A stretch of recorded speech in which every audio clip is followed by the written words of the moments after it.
हिंदी की प्रतिष्ठित लेखिका नासिरा शर्मा आधुनिक हिंदी साहित्य की लेखिकाओं में एक बहुचर्चित नाम है।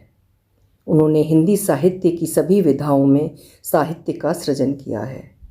वहीं अपने जीवन की अर्जित अनुभूतियाँ, स्मृतियाँ और कल्पनाओं की अभिव्यक्ति को अपनी रचनाओं का विषय बनाया है, जिससे पाठक वर्ग उनसे जुड़ा हुआ महसूस करता है। इसके साथ ही वो उन चुनिंदा महिला साहित्यकारों में से एक हैं जिन्होंने अपनी रचनाओं में मुस्लिम समाज के जीवन का यथार्थ और सजीव चित्रण किया है। वहीं नासिरा शर्मा जी का नाम उन विरले रचनाकारों में शुमार है जिनकी हर एक कृति का कैनवास बहुत विराट है। आज नासिरा जी का जन्मदिन है। हम सब दुआ करते हैं कि वे खुश रहें, आबाद रहें, सेहतमंद रहें। उनकी लेखनी ऐसे ही हिंदी साहित्य को समृद्ध करती रहे। जन्मदिन की मुबारकबाद देते हुए आज सुनिए उनकी लिखी हुई कहानी दहलीज, मेरी ज़ुबानी। मैं हूँ सीमा सिंह। पुरानी दिल्ली के इस घर की लोना लगी दीवार पर चढ़ी चमेली की बेल हर रोज़ हवा में लहराती हुई पोसीदा कदमचे पर ताज़ा फूल गिराती थी। अंदर के तंग आंगन और घुटे कमरों में 3 लड़कियां और एक लड़का अपने माँ बाप और दादी के साथ रहते हैं। यूँ तो मोहल्ला कारखानदारों का है, जिसके बीच यही एक ख़ानदान पढ़ा लिखा है। बाकी रोज़ कमाने खाने वाले हैं, जिनके घर के बच्चों तक को मुँह ज़बानी गालियों का आमोख्ता याद है। तुर्कमान गेट के इस इलाके में कभी आरिफ मियाँ साहिब किताब के नाम से ये ख़ानदान जाना जाता था। आरिफ मियाँ शायर थे और उनके हाथ के लिखे उनके कलाम की बयाज़ आरिफ की शायरी के नाम से खूब पढ़ी और सराही जाती थी। उसमें 1-2 मादरे वतन के लिए कहे गीत भी थे, जो कभी मोहल्ले के जवान किसी बड़े नेता की धुआंधार तकरीर सुनने के बाद गाते भी थे। मरते वक्त उन्हें दुख था कि उनके इकलौते बेटे सामिन को शेरो शायरी से कोई दिलचस्पी नहीं है। किसी मामूली ऑफिस में क्लर्की के घन चक्कर में वो फंस चुका है। बाप की मौत के बाद घर का सारा बोझ सामिन के कंधों पर आन गिरा था। पिता की पेंशन के रुपए जो मिलते थे वो बंद हो गए। सामिन ने घर के खर्च की बचत के चलते बड़ी लड़की सकीना की पढ़ाई छुड़वा दी और उसे घर पर बैठने पर मजबूर होना पड़ा। इंटर पास सकीना सारे दिन घर में घुटती और माँ दादी की खुशामदें करती कि उसे बीए की इजाज़त अब्बू से दिलवा दें। मुझे महीनों हो गए कहते कि घर की ड्योढ़ी के कदमचे टूट गए हैं, उतरने में तकलीफ़ होती है, मगर दादी अपनी विपदा ले बैठती। दादी, मैं उन पर बोझ नहीं बनूंगी, ट्यूशन करके फ़ीस का पैसा निकाल लूँगी। आपकी बात अब्बू टालते नहीं मेरी अच्छी दादी।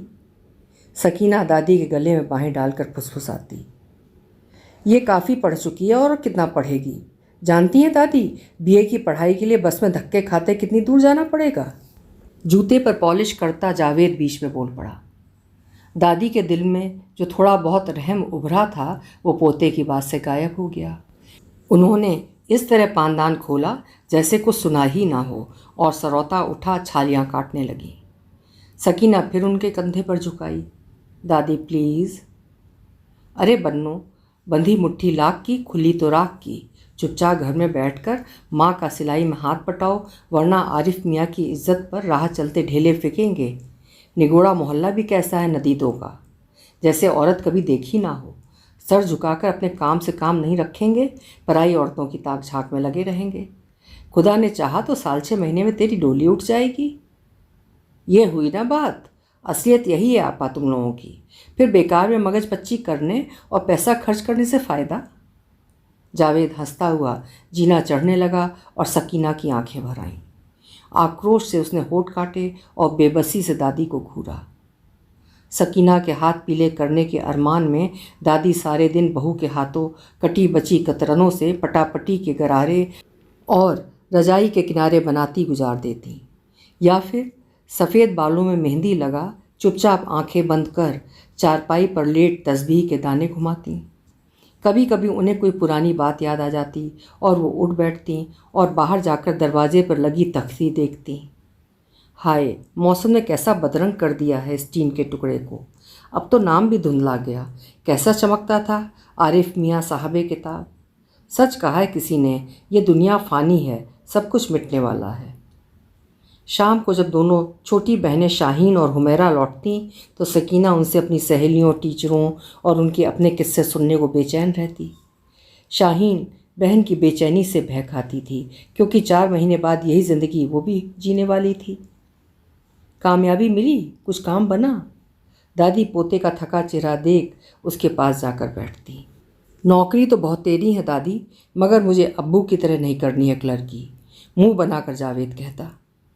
क्लर्की बुरी है क्या? माँ को बेटे की बात अखड़ जाती और मशीन चलाते हाथ रुक जाते। आपको कुछ पता तो है नहीं, बस बोल देती हैं। जानती हैं इस गला काट मुकाबले में क्या कुछ हो रहा है? बड़ी बड़ी रकमें दे के नौकरियाँ मिलती हैं, या फिर पौआ हो जो हमारे पास नहीं है। ना पैसा ना सोर्स। मैंने सोच लिया है बाहर जाऊंगा, दुबई, सिंगापुर या फिर जहन्नुम में, क्योंकि यहाँ रहकर मुझे क्लर्की भी नहीं मिलने वाली है। नोट, क्योंकि अंगूर खट्टे हैं। हुमैरा ने नोट्स की कॉपी पर यह वाक्य लिख शाहीन को दिखाया, जिसका मुंह भाई की बात से बिगड़ चुका था। एकाएक मुस्कुराहट से खिल उठा, जिसे देख सकीना ने बेचैनी से कॉपी छीनी और अपनी हंसी बड़ी मुश्किल से रोकी। मैं जानती हूँ, पहले ज़मींदारी छीनी, फिर अच्छे घरों के लड़कों को नौकरी देने में आनाकानी की गई, और जब उनकी औलादों से सौतेला बर्ताव हो रहा है, आदमी जाए कहाँ? दादी ने कान में इत्र से भीगी रुई को निकाल कर सूंघा। अब मैं मोहल्ले के दूसरे लोगों की तरह बस्तानी लस्सी और यहाँ हर तरह के बक्से रंगे जाते हैं जैसी दुकान खोलकर नहीं बैठ सकता हूँ, कुढ़ा सा जावेद बोला। मैं मालिश किए देती हूँ, सर चकरा गया होगा। मुआ ट्रैफिक देखो, जैसे पागल खाना। ये मोहल्ला ही बदल गया है, तो फिर शहर का कहना क्या? ऊपर से 3-3 बहनों की शादी ब्याह की फिक्र। दादी रोगन बादाम की 5-6 बूंदें बड़ी कंजूसी से जावेद के सर पर डालकर देर तक मालिश करती रहीं। दादी का लाड़ दुलार देख तीनों लड़कियां ऊपर वाले कमरे में चली जातीं और गज़ल का कैसेट लगा आईने में अपना चेहरा देखतीं। फिर पील ऑफ का पिचका ट्यूब उठाकर बार बार दबातीं। तंग आकर नेल फाइल निकाल कर नाखूनों को शेप देने लगतीं। तब तक कोई रॉक म्यूज़िक लगा देता, जिस पर तीनों थिरकने की कोशिश करतीं। शाहीन और हुमैरा अगर कोई मैगज़ीन ले आती तो सकीना किसी बेसब्र की तरह उसके पन्ने पलटती, फिर बिस्तर पर औंधे लेट उस मैगज़ीन का इश्तेहार तक घूंट जाती। पैसे होते तो आषाढ़ का एक दिन के टिकट ले लेती, कुढ़ी सी शाहीन बोली। तुम लोग त्रिवेणी की तरफ गई थीं? और कौन कौन से ड्रामे होने वाले हैं? सकीना झपट कर उठ बैठती। सूरज का 7वां घोड़ा और सकीना, शाहीन, हुमैरा, चलो नीचे आओ। दादी की आवाज़ से जुमला कट जाता। गोलगप्पे खाए? सकीना ने उठते हुए पूछा। हाँ भाई हाँ, नज़रों से गोलगप्पे, ख्यालों में किताबें खरीदीं और खाली पर्स के एहसास के साथ जी भर फालूदा खाया। Any comments? हुमैरा ने गर्दन बड़ी नफासत से घुमाई। अरे वो नीता है ना, उसका बॉयफ्रेंड गाड़ी लेकर आया था, उसने हिमाचल भवन तक लिफ्ट दे दी। बस लेने से पहले जरा हम घूम लिए थे। शाहीन हंसते हुए बोली। कान में तेल डाल के बैठी हो अटारी पर, यहाँ आकर बाप को पानी दो, थका हारा आया है। उन्हें क्यों पुकारती हैं, मैं दे रही हूँ अम्मी जान, कहती इजहार उठती और चाय का पानी चढ़ाती। चाय नाश्ते से निपट कर जब जरा घर में खामोशी छाती तो दादी अपना कामदार बटुआ ले बेटे के पास जा बैठती और आंखें बंद किए थके थके सामिन को देखती, जिसके बाल खुद उनसे ज़्यादा सफ़ेद हो चुके थे। तुम कैसे बाप हो? क्या हुआ? सामिन दहल कर आंखें खोलते। यूँ आराम से लेटे हो, धुला कुर्ता पाजामा पहन जरा खानदानी शान से बाहर निकलो, लोगों में उठो बैठो, आखिर लड़कियों के लिए लड़के तो तलाश करने पड़ेंगे। देख तो रहा हूँ, अभी शादी की इतनी जल्दी क्या है? क्या खाक देख रहे हो? वो रिश्ता सफदर हुसैन का क्या बुरा था? तेल इत्र की पुरानी दुकान है उनकी, सकीना खुशबुओं से सारी ज़िंदगी भरी रहती। हमें भी गर्मियों में खस का इत्र लगाने को मिलता। उनके लिए तो काला अक्षर भैंस बराबर है, पूरा खानदान जाहिल है। मेरी बेटी का दम घुट जाएगा। सामिन एकाएक झुंझला कर उठ बैठते। यहाँ भी तो पड़ी पड़ी घुट रही हैं, सारे दिन टांग फैलाकर सोती हैं या किसी किताब को खोलकर बैठी रहती हैं। अरे मर्द की कमाई देखी जाती है और औरत की सूरत। मेरी मानो तो हाँ कह दो, एक की डोली उठेगी तो दूसरे की बारी लगेगी। अम्मा, आपको समझाना आसान नहीं है, कहकर सामिन उठ जाते। अंदर कमरे में बिस्तर पर लेट सुबह का अखबार खोलते और सियासी खबरों में डूब जाते। थोड़ी देर बाद चाय की प्याली लेकर इजहार मियाँ के पास पहुँच जाती और धीरे से कहती, जावेद रुपयों के लिए कह रहा था, वीज़ा और टिकट वगैरह का लेकर तकरीबन 50,000 लगेगा। 50,000? वहाँ जाकर क्या करने वाले हैं? पढ़ाई तो अभी पूरी की नहीं है। मैं इस तरह की फिजूल बातों को पसंद नहीं करता, साहबजादे से कह देना। दोनों खामोशी से चाय पीते रहे। फिर खाली प्याली उठा इजहार कमरे से चली गई। सामिन तन्हा रह गए। दीवार पर लगी बाप की तस्वीर को देखने लगे, जो होम्योपैथ के डॉक्टर थे, मगर अदब से लगाव की वजह से वो मरीजों से ज़्यादा मुशायरे में दिलचस्पी रखते थे। घर में पैसा बहुत नहीं था, मगर ज़िंदगी थी। एक दूसरे के लिए प्यार और इज़्ज़त थी। मैं शायर न बन सका, मगर उनकी परछाई तो था। जावेद तो मेरी परछाई भी नहीं है। अम्मा उसे बढ़ावा दे रही हैं, या फिर वो उस माहौल में उठता बैठता है जहाँ जल्द दौलतमंद बनने की अंधी दौड़ शुरू हो चुकी है। सामिन के घर से निकलने के बाद जावेद अपने असली रंग में आ जाता। सकीना को पुकार कर अपने कपड़ों पर इस्त्री करने को कहता। कहाँ जाना है? सकीना किताब बंद करते हुए पूछती। तुमसे मतलब? चिढ़कर जावेद कहता। जाओ फिर नहीं करती इस्त्री, कर लो अपने से, कहती सकीना दोबारा लेट कर किताब पढ़ने लगती। दादी देख रही हो इसके तरीके? मुझे इंटरव्यू देने जाना है और ये सच, इन तीनों को कोई तमीज़ नहीं है, ना उठने बैठने की ना चलने बोलने की। इन फुहड़ों से कौन शादी करेगा? तुम हद से बढ़ रहे हो, कहे देती हूँ। सकीना ताव में आ गई। भाई से जबान लड़ाती हो, माफ़ी मांगो। और दुल्हन, तुमने भी बेटियों को सर चढ़ा रखा है। याद रखो, नस्ल बेटों से चलती है। ये लड़कियां तो मुंडेर पर बैठी गौरैयाँ हैं, अपने बसेरे को उड़ जाएंगी, पलट कर नहीं आएंगी। बुरे वक्त का साथ लड़का होता है, चाहे काना ही क्यों ना हो। इन्हें भी तो नहीं भूल सकती अम्मी, आखिर ये भी तो मेरे ही गोश्त पोस्त से बनी हैं, धीरे से इजहार कहती। हरदम रोक टोक लगी रहती है, ना पढ़ सकते हैं ना कुछ सीख सकते हैं। ये भी क्या ज़िंदगी है? रुआसी सकीना भाई के कपड़ों पर इस्त्री करती बड़बड़ा रही थी। रात को तीनों बहनें खाना खाकर जब टीवी देख रही थीं, उस वक्त जावेद लौटा और ऐसा चेहरा बनाकर बहनों को घूरा जैसे कह रहा हो कि इस इडियट बॉक्स के सामने बैठने के अलावा भी कोई काम है या नहीं। सकीना नाराज़ थी, वो उठी नहीं। शाहीन सदा की काहिल, उसका हिलना नामुमकिन था। बची हुमैरा, उसने इस तरह बेखबर अपने को दिखाया जैसे भाई के आने का पता ही न चला हो। गर्ज की कोई भी भाई को पानी देने नहीं उठा। सामिन घर पर थे, सो हार कर जावेद ने फ्रिज खोलकर पानी निकाला और खून के घूंट पीता हुआ ठंडा पानी गटकने लगा। दादी नमाज पढ़ चुकी थी। सलाम फेर कर जो मुंह घुमाया तो जावेद को दर पर खड़ा पाया। इशारे से पास बुलाकर मुंह पर दुआ फूंकी और हाथों को चूमा। मुसल्लाह खोलते हुए बोली, 1000 बरस की ज़िंदगी हो, बाप का नाम रोशन करो। दादी आप दिल से दुआ नहीं देती हैं, जावेद लाड़ से बोला। खुदा के घर देर है मगर अंधेर नहीं, मेरी सुनेगा वो। जानता है तेरे सिवा मैं किसके लिए झोली फैलाती हूँ उसके आगे, कहती हुई दादी पलंग पर आन बैठी और तकिया के नीचे से रुमाल निकाल चेहरा पोंछने लगी। जावेद बोतल वहीं मेज पर रखकर दादी के पास बैठ गया। तीनों एकाएक अपनी जगह से उठीं और ऊपर जीना चढ़ने लगीं। बर्दाश्त की हद हो गई है। सकीना ने कंधे पर पड़ा दुपट्टा अलगनी पर डाला। इस तरह पीठ पीछे रोने से भी क्या फ़ायदा। हुमैरा ने रेडियो का स्विच ऑन किया। इस वक्त मत खोलो, मेरा मूड ख़राब है, शाहीन ने झुंझला कर कहा। मूड? तुम्हारे मूड ख़राब होने से क्या टेढ़ी दुनिया सीधी हो जाएगी?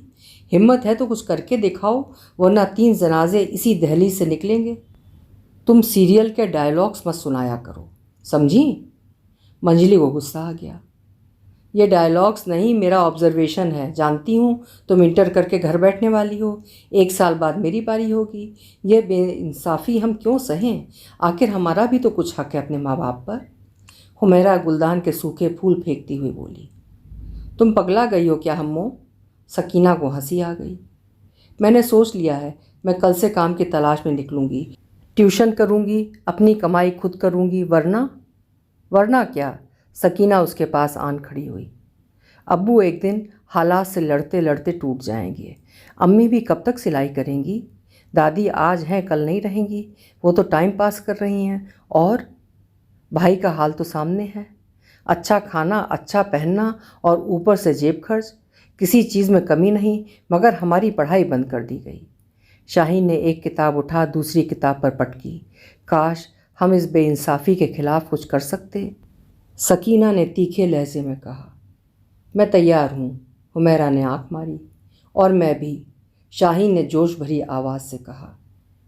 तीनों कमरे का दरवाज़ा खोलकर छत पर आ गईं। आसमान तारों से भरा हुआ था।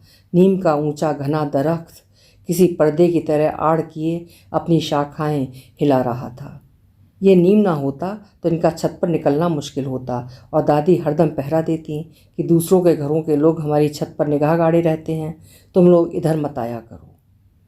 अगर हम लोग परियां होते तो पंख फड़फड़ाकर अपने इस महल से उड़ सारे शहर का चक्कर लगाते। और सकीना हाथ फैलाकर उड़ने की तैयारी करती बोली। और फिर किसी राजकुमार से मुलाकात हो जाती और वो अपने घोड़े पर बिठाकर बादलों के घर ले जाता। शाहीन हंसकर कहती।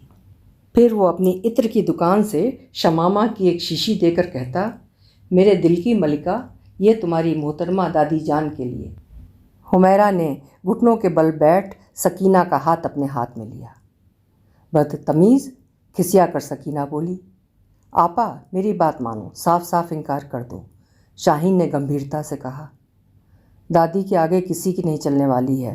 तल्ख हंसी हंस पड़ी हुमैरा, और उदास नज़रों से उसने बहन को देखा। हंसती खिलखिलाती लड़कियां एकाएक उदास हो उठीं, जैसे मोर नाचते नाचते अपने पैर देखकर ठिठक जाता है। तीनों कमरे में जाकर अपने अपने बिस्तरों पर लेट गईं।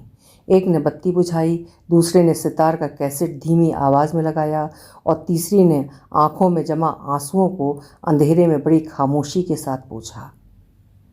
दुल्हन, कई रोज़ से देख रही हूँ, लड़कियाँ सरे शाम से सोने लगती हैं, ये कैसी मनहूसियत है, ज़रा आवाज़ दो ना। दादी ने चूने की कुल्हिया में मलाई मिलाते हुए कहा। अरे अम्मी जान, सोने दें, सुबह से उठकर झाड़ू बर्तन खाना पकाना, फिर सिलाई में हाथ बटाना। बच्चियां हैं, थककर चूर हो जाती होंगी। जब तक बाप का घर है आराम कर लें, फिर जहाँ इनकी किस्मत इन्हें ले जाएगी चली जाएंगी। इजहार जमफर के दामन में तुरपाई करते हुए बोली। औरत भी अजीब शय है, जिस मिट्टी में अंकुर फोड़ती है वहाँ से निकाल उसे जिस आंगन में लगा दो, पूरा दरख्त बन जाती है। कैंची से पान के सख्त डंठल काटती हुई दादी बोली। आप 2 घड़ी चलकर कमरे में आराम करें, ताकि मैं दालान में फैला सामान समेट दूँ, शायद कोई अपना कपड़ा लेने आ जाए। इजहार ने घड़ी की तरफ देखते हुए कहा। उठती हूँ। दादी ने पान के पत्तों को भीगे कपड़े में लपेटा। मेरी इज्जत रखना मेरे खुदा। मशीन बंद करते हुए इजहार ने दिल ही दिल में दुआ मांगी। कभी वो दरवाजे की तरफ देखती, कभी सास के इत्मीनान पर बेचैन हो उठती। आंगन का भिड़ा दरवाज़ा भड़ से खुला और दोनों लड़कियां जावेद के पीछे पीछे घर में दाखिल हुईं। इजहार को जिस बात का डर था वही हुआ। काटो तो बदन में खून नहीं। शर्मिंदगी से उसने चेहरा घुमा, तह लगे कपड़ों को फिर से तह करना शुरू कर दिया। तुमने तो कहा था लड़कियां ऊपर सो रही हैं। भूल गई थी, इन्हें तो मैंने कपड़ा देने सुल्ताना की दादी के पास भेजा था। झूठ अम्मी, आप सरासर झूठ बोल रही हैं। मुझे सब पता चल गया है। ये दोनों नौकरियां तलाश करती फिर रही हैं। दादा की इज्जत का टोकरा सर पर उठाए खानदान के नाम को यहाँ वहाँ बांट रही थीं। सड़क इस तरह हंस हंस पार कर रही थीं जैसे घर के आंगन में इक्खट दुक्खट खेल रही हों। तो फिर क्या रो रो कर सड़क पार करें? तुम जो रोज़ निकलते हो उस पर तो हम कुछ नहीं कहते। सकीना अपमान से भर उठी। देखो जावेद, साफ साफ एक बात तुम्हें याद दिला दूं, तुम हमारे पीछे मत पड़ा करो। तुम हम दोनों से छोटे हो, अंडरस्टैंड? शाहीन ने भाई को घूरा। दादी इनकी ढिठाई देख रही हैं। ये मुझे आपका जासूस बता रही हैं। Will you please shut up? Shaheen को इस झूठ पर ताव आ गया। देखो जावेद, हम आज पहली बार तो घर से निकले नहीं हैं, रोज़ स्कूल कॉलेज जाते रहे हैं, फिर आज कौन सी अनहोनी घट गई जो तुम सीन क्रिएट कर रहे हो? सकीना ने कटाक्ष भरे स्वर में कहा। बात क्या होगी? जावेद ने कंधे उचकाए। बात है, मैं बताती हूँ। तुम जिस कंपनी में बैठकर लड़कियों को डिस्कस करते हो, नहीं चाहते हो कि तुम्हारी बहनों का कोई नाम वहाँ ले। गिल्टी तुम हो, हम नहीं। Double standard, hypocrite. सकीना ने दादी के सामने जावेद को ऐसी झाड़ पिलाई कि दादी गाल पर हाथ रखे फटी आंखों से उसे देखती रह गईं। चलो जाओ, अपने कमरे में जाओ। इजहार लड़कियों को ठेलती हुई बोली और होठों पर उंगली रख बेटे को खामोश रहने का इशारा किया। कल खानदान की नाक कट जाए तो मुझसे रोना मत रोइएगा, कहता हुआ जावेद घर का दरवाज़ा खोलकर बाहर निकल गया। दादी ने खून उगलती नज़रों से पहले इजहार को घूरा, फिर खाली जीने को ताका जिस पर पैर पटकती तेजी से सकीना और शाहीन ऊपर गई थीं। सब कयामत के आसार हैं। रात सामिन घर में घुसे तो माहौल कुछ भारी लगा। टीवी खामोश था, अम्मा चादर ओढ़े नमाज की चौकी पर लेटी थीं, जावेद गायब था, इजहार हमेशा की तरह बावर्ची खाने में थी। सब खैरियत तो है? पानी का गिलास लेते हुए फिक्रमंद अंदाज से सामिन ने पूछा। सब ठीक है, आप हाथ मुंह धोइए, मैं खाना लगाती हूँ। दस्तरखान पर खाना चुन दिया गया। तीनों बेटियां बाप के सामने वाली जगह पर हमेशा की तरह बैठी थीं, मगर दादी अपनी जगह से गायब थीं। उनका लोटा, कटोरा और खिलाल एक किनारे रखे थे। अम्मा आइए, सामिन ने बुलाया। खामोशी। अम्मा का जी अच्छा नहीं है क्या? सामिन अपनी जगह से उठने लगे, तभी घर में जावेद दाखिल हुआ। शाम को तो ठीक थी, इजहार ने धीरे से कहा। जावेद, अपनी दादी को उठाकर लाओ, देखना बुखार तो नहीं है।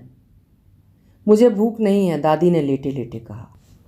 आप जानती हैं कि मैं आपके बिना लुकमा नहीं तोड़ता और मुझे लग रही है ज़बरदस्त भूख। ये सब तुम्हारी बातें हैं, मुझ बेवा का अब यहाँ कौन वारिस बैठा है? दादी तैश में चादर फेंक उठी, मगर दूसरे पल फपक कर रो पड़ी। अरे अम्मा, कैसी बात कर रही हैं? ये सब आपके दम से है। आखिर किसने आपका दिल दुखाने की ज़रूरत की? ज़रूरत? यहाँ तो मुझसे बातें छुपाई जाती हैं जैसे मैं पराई हूँ, इस घर की दुश्मन हूँ।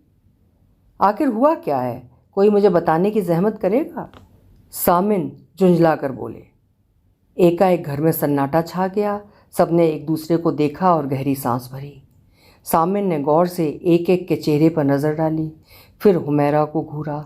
इसी की ज़बान को तराश की ज़रूरत है, ज़रूर हाजिर जवाबी दिखाई होगी।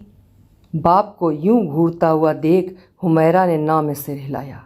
सामिन ने सकीना और शाहीन को घूरा। उन्होंने मुंह खोला, फिर घबरा कर चेहरा घुमा लिया। मैं समझ गया अम्मा, पहले आकर खाना खाइए, फिर मैं गलती करने वाले को सजा दूंगा। सामिन उठकर माँ को ले आए और उनकी तश्तरी में खुद खाना निकाला। पोते और दादी ने मुस्कुराती नज़रों से एक दूसरे की तरफ देखा और मज़ा ले लेकर खाना खाने लगे। तीनों बहनों ने हल्के से एक दूसरे को कोहनी मारी और आधा पेट खाकर उठ गईं। मैदान छोड़कर नहीं भागना है आपा, हुमैरा ने हाथ धोते हुए फुसफुसा कर सकीना से कहा, जो दिल ही दिल में दादी से डर रही थी कि न जाने कौन सा हुक्म सादिर कर दें और सत्याग्रह पर बैठ अब्बू से अपनी बात मनवा लें। बगावत। शाहीन ने सिंक में कुल्ली कर तौलिया से मुंह पोंछते हुए होंठ भींच कर कहा। मुरव्वत छोड़ दी हमने। हुमैरा ने बावर्ची खाने में जूठे बर्तन रखते हुए बहनों को मीटिंग का मेन एजेंडा दिया। हमें भी जीने दो, शाहीन ने भागते कॉकरोच को झाड़ू से मारते हुए कहा, जिस पर सकीना को हंसी आ गई। हंसते हंसते शहीद होने वाली स्पिरिट की हमें सख्त ज़रूरत है, हुमैरा दस्तरखान तय करती हुई कान में फुसफुसाई। दालान के तख्त पर सामिन गाँव तकिया के सहारे माँ के पहलू में अधलेटे से बैठे थे, जो पानदान खोल भुनी कटी नारियल और धनिया के बीज बेटे को दे रही थीं। तख्त के कोने में पैर समेटकर इजहार बैठ गई। उसके बैठते ही चारों औलादें अपनी अपनी कुर्सी पर आ जमीं। सामिन ने खखारा और धीरे से कहा, हाँ अम्मा, अब बताएं आपको क्या नागवार गुजरा? लड़कियां हद से ज़्यादा बेकाबू हो रही हैं इस घर की। दादी ने गिलौरी मुंह में दबाई। मसलन? न बड़ों से पूछना, न उनकी इजाज़त का इंतज़ार करना, बस जिधर सींग समाया उधर ही चल दी। मुझे ये बातें फूटी आंखों निभाती हैं। जैसे 2-3 दिन से मेरी नज़र बचा दोनों सर झाड़ मुंह फाड़ घर से निकल जाती हैं और जो पूछो तो दुल्हन साफ सरियन झूठ बोलती है कि दोनों थक कर ऊपर सो रही हैं। पानदान झटके से बंद करती हुई दादी बोली, तुम लोगों को कुछ कहना है? कहाँ जाती हो? दादी का हुक्म क्यों नहीं मानती हो? सामिन ने इकट्ठा कई सवाल कर डाले। अब्बू, मैं आगे पढ़ना चाहती थी, मगर आपकी मजबूरी समझती हूँ, इसलिए चाहती थी कि अपनी पढ़ाई का खर्च पार्ट टाइम जॉब से निकालूँ। आखिर इतना पढ़कर बेकार घर में बैठना अच्छा नहीं लगता है, फिर अच्छी नौकरी के लिए एमए तो करना पड़ेगा। सकीना ने जान हथेली पर रख अदालत के कटघरे में खड़े हो सारा सच उगल दिया। अपनी एक ख्वाहिश किसी से कही थी? बाहर किसकी इजाज़त से गई थीं? सामिन की आंखें सकीना की बेबाक गवाही से चमकीं। कुछ और जानने की उमंग बढ़ी। हमारी ज़बान खुलते ही हमारी सोच पर रोक लग जाती और इस डर से हमने असली बात दादी से कहना मुनासिब नहीं समझा, मगर अम्मी को बता कर गए थे। शाहीन ने दादी की बड़ी बड़ी आंखों की परवाह किए बिना हकीकत कह दी। जब तुम्हें पता था तो तुम अम्मा से झूठ क्यों बोली? तुम्हारी मसलहत समझ नहीं पाया। सामिन ने इजहार के चेहरे पर फैले तनाव को भांपा। मैंने इस घर में कभी किसी से झूठ नहीं बोला, मगर हाँ, इस घर की खुशी और हर एक को बराबरी से जीने का हक मिले, इस कोशिश का मैंने बहुत कुछ अनदेखा किया और गैर ज़रूरी खबरों से हमेशा परहेज किया। इजहार ने बड़ी साफ गोई से कहा। मुझे लड़कियों का यूँ नौकरी करना पसंद नहीं है। दादी ने फैसले से पहले अपना फतवा सादिर कर दिया। सामिन ने नज़रें उठाकर माँ को देखा, फिर सर झुका किसी गहरी सोच में डूब गए। लड़कियों पर वे ये पल बड़े भारी गुजरे। इजहार ने दिल ही दिल में ठान ली थी कि इस लड़ाई में खुलकर वो शामिल होंगी अगर मियाँ ने माँ और बेटे का साथ दिया। अम्मा, आप तो खुद हाफिज़ कुरान हैं, शरीयत और हदीस का आपको खासा इल्म है। अब आपको क्या याद दिलाना कि पैगंबर ने तालीम की हिदायत दी थी। आपने पोतियों की तालीम पर रोक नहीं लगाई, तो फिर नौकरी करने पर आपको क्या एतराज़ है? मुझे लगता है पढ़ी लिखी लड़कियों को यूं घर बैठाना जुल्म है, इसलिए कोई मुनासिब नौकरी अगर इन्हें मिलती है तो ज़रूर करें, कोई हर्ज नहीं है। खाक तुम्हारे मुंह पर सामिन, लड़कियां कमाने कब से लगी शरीफ घरों की? ये काम लड़कों का है, उन्हीं को करने दो। दादी आग बबूला हो बोली। जावेद भाई क्या करते हैं सारे दिन? हर बात पर हम पर हुक्म चलाते हैं। ये कॉलेज ना जाकर डिम्पी में बैठते हैं। दादी इन्हें खूब पैसे देती हैं, जबकि हमें किताब खरीदने पर भी पाबंदी है। हुमैरा तैश में बोली। मर्दों से मुकाबला करने वाली हर लड़की घटिया और बदतमीज़ होती है। जावेद अपने ऊपर काबू नहीं रख पाया। जबान को लगाम दो। सामिन बेटी की इस बदकलामी पर चकित हो उठे। उनके घर में औरत से सख्त कलामी मना थी। ये ताकीद दादा के ज़माने से सुनते आए थे, मगर आज? अब्बू, आप कुछ नहीं जानते, आजकल की लड़कियां बाहर बहुत। जावेद तमक कर खड़ा हो गया। खामोश, मैं कुछ नहीं जानता और तुम सब कुछ जानते हो।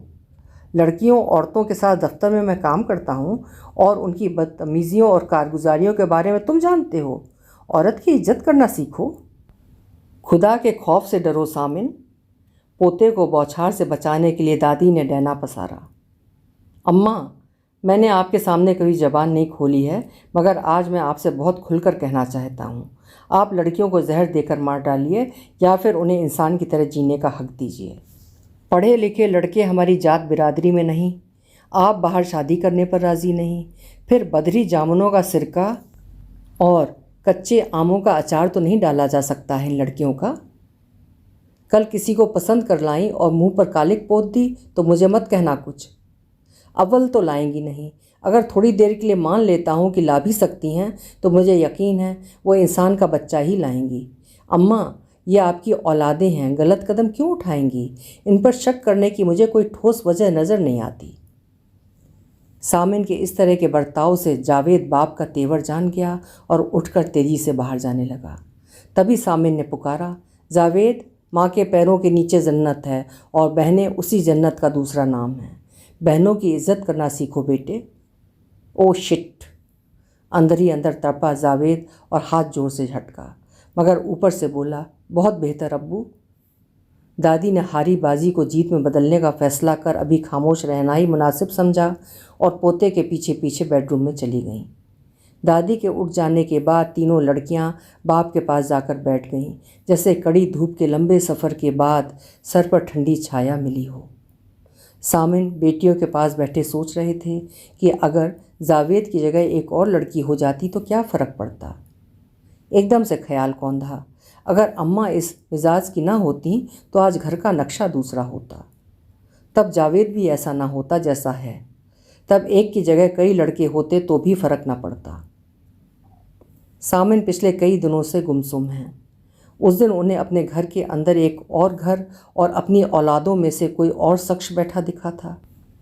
उनकी सारी परेशानी यही थी कि वो आया कहाँ से और इतने दिन तक वो उनकी आंखों से ओझल क्यों था। लड़कियों की सोच का दायरा जितना बड़ा था, लड़के का उतना ही तंग। खासकर औरतों को लेकर उसका नज़रिया उन्हें परेशान कर रहा था। दफ्तर में काम करने वाली औरतों के पास वक्त कहाँ है बेकार की बातों के लिए। उन्हें तो घर, दफ्तर, काम, बच्चे, बचत और इन सब को करते पकड़ते वो सिर्फ एक घनचक्कर नज़र आती हैं। जावेद ने क्या अपनी माँ को नहीं देखा जो? जावेद उन सायों की तस्वीर है जो खुद भटकती रूहें हैं। मेरी परवरिश में ज़रूर कोई कमी रह गई है। दादी के इस कबड्डी नुमा मुकाबले से भाई बहनों के बीच दूरी दिन प्रतिदिन बढ़ती जा रही थी। जावेद को दादी की ढाल मिली हुई थी, सो वो शेर की तरह दहाड़ता और चाहता कि बहनें मेमनों की तरह मिमियाती उस घाट का पानी पीना छोड़ दें जहाँ से वो पी रहा है। इजहार किसकी तरफदारी करे और घर को टुकड़ों में बांटे। ये गल्लेबान की तरह सबको समेट कर इस बाड़े में रखना चाहती थी, मगर सामिन के सपने दूसरे थे। उनके दिल के चोर दरवाजे से बहुत दिनों से एक ख्वाहिश निकलना चाहती थी कि लड़कियां काम करती और घर का स्टैंडर्ड बढ़ता तो लड़के भी बेहतर मिलते। अब इस तंग गली के टूटे फूटे मकान में इन लड़कियों को ढूंढता कोई गजेटेड ऑफिसर तो आएगा नहीं। उस दिन की अदालत में लड़कियों के हक में फैसला हुआ था। बाप के चाहने के बावजूद लड़कियों को घर से बाहर जाने की इजाज़त नहीं मिली थी। दादी ने जोर ज़बरदस्ती कर अपनी बात ऊंची रखी थी कि जनाजा और लड़की की डोली में देर नहीं करनी चाहिए, बल्कि जितनी जल्दी हो सके उठा देना चाहिए। सामिन की नागवारी के बावजूद दादी ने इत्र वालों का रिश्ता स्वीकार किया और सकीना की डोली 2 माह के अंदर उठवा दी। यही नहीं, शाहीन की भी चट मंगनी पट ब्याह वाला सिलसिला जूते वालों के घर से शुरू कर दिया। सामिन हाथ मलते हुए अक्सर सोचते कि बुज़ुर्गों की छाया लंबे अरसे तक मिलना बड़ी बात है, मगर जब यह छाया गहरी हो, अंधेरे में तब्दील हो जाती है तो ज़िंदगी का चेहरा गायब हो जाता है। घर में सकीना के आए खत से उदासी फैल गई है। उसने लिखा है कि आप लोगों ने दुनिया के डर से हमें नौकरी नहीं करने दी। दादा के शौक़ की वजह से स्कूली तालीम हमें ज़रूर मिली, मगर दादी की जिद ने हमें उसका फ़ायदा नहीं उठाने दिया और हमारी शादी कर दी। अम्मा, यहाँ पर सलीके की इल्म की कदर नहीं है, बस घर में बैठी रहती हूँ। बात बात पर पढ़ाई का ताना मिलता है। अखबार मैगज़ीन का आना इस घर में गुनाह है। मेरा दिल बहुत घबराता है। सारे दिन जेठ के बच्चे घर में शोर मचाते हैं। मुझे लगता है कि मैं कभी भी घुटन से मर सकती हूँ। शुरू शुरू की बातें हैं, गोद भरते ही सब ठीक ठाक हो जाएगा। दादी ने खत सुनकर बड़े इत्मीनान से कहा और आंखों में काजल लगाने लगी। सोचती हूँ शादी से इनकार कर दूँ, घर आई बारात को उल्टे पैर लौटवा दूँ। गुस्से से कांपती शाहीन ने बहन का खत दोबारा पढ़कर कहा, वो जूते पड़ेंगे सर पर कि तुम्हारे साथ हम भी बरसों याद रखेंगे। फिर तुम्हारे ससुराल वालों के यहाँ जूतों की कमी है क्या? हुमैरा बहन की बात पर हंस पड़ी। कल बारात आने वाली है और ये बगावत के ख्वाब देख रही हैं। पिछले 6-7 महीनों में तो हम कुछ कर नहीं पाए, अब क्या खाक करेंगे? जावेद भाई का वीज़ा आ गया है, उन्हें 50,000 चाहिए। दादी ने उनका वो शौक़ भी पूरा कर दिया। अगले माह वो जा रहे हैं। अब अकेली बचूंगी मैं। अकेला चना क्या भाड़ भूनेगा? घर में मेहंदी की रस्म की तैयारियां जोरों पर थीं। सकीना भी पहुंच चुकी थी। घर मेहमानों से भरा था। शाहीन अपने ऊपर वाले कमरे में थी। सारा काम निपटा कर सकीना और हुमैरा शाहीन को नीचे लाने पहुंची तो उसे बेखबर सोते पाया। दोनों एक साथ हंस पड़ी और बहन के अगल बगल बैठ उसके तल्लों में गुदगुदी करने लगीं। मगर वो उसी तरह पड़ी रही तो सकीना ने उसकी नाक में बत्ती डाली और हुमैरा सर पर दुपट्टे का घूंघट डाल मिरासनों की तरह गाने लगी।